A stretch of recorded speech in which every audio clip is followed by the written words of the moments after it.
my life just became like a total disaster.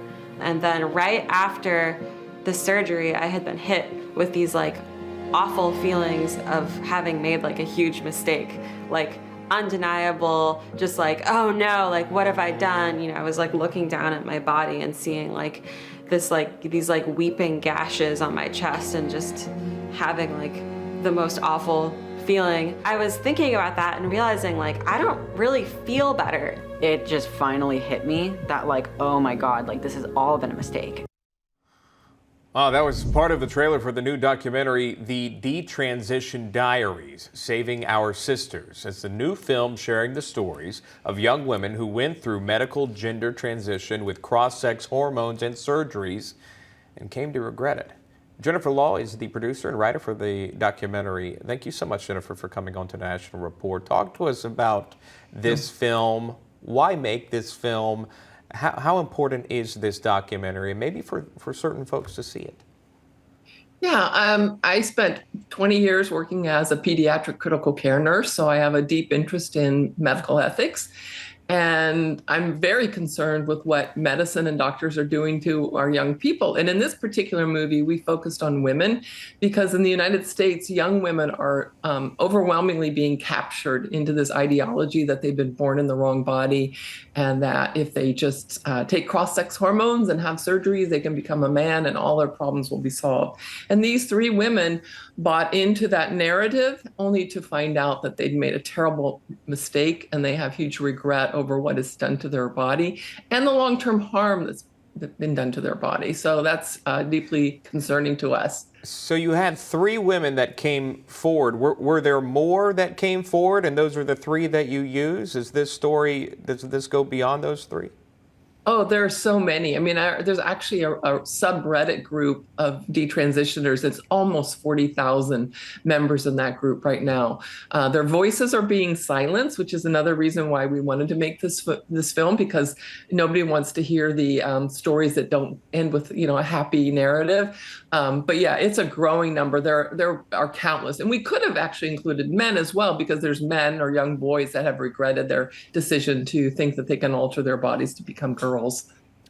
Jennifer, you talk about your background, obviously, in what you've done over your career, and then you put together this film. You're hearing some really private moments, right, from these women that are sharing this. What stood out to you the most when listening back, maybe during editing or maybe listening live to them?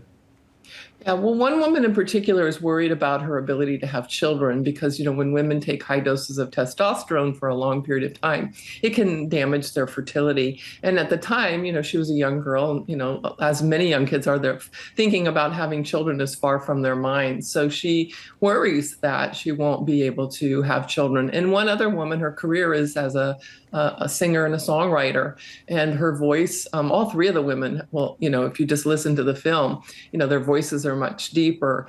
And, you know, she saw the damage that was being done to her singing voice. So again, it just points back to these irreparable, permanent damages that are done to their body in the name of medicine. Do they name, do they place blame on anyone or anything or any influence when you dissect what they've brought to the documentary? Yeah, when you think about the gatekeepers that are supposed to be there protecting children, you know, all of them talked about how easy it was to, you know, get prescriptions for testosterone. So the medical establishment was not, you know, standing in protection of them.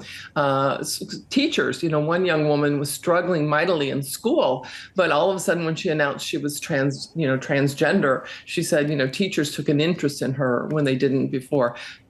Therapists, you know, all these women have to get therapy to show that they are mentally stable to make these kind of decisions.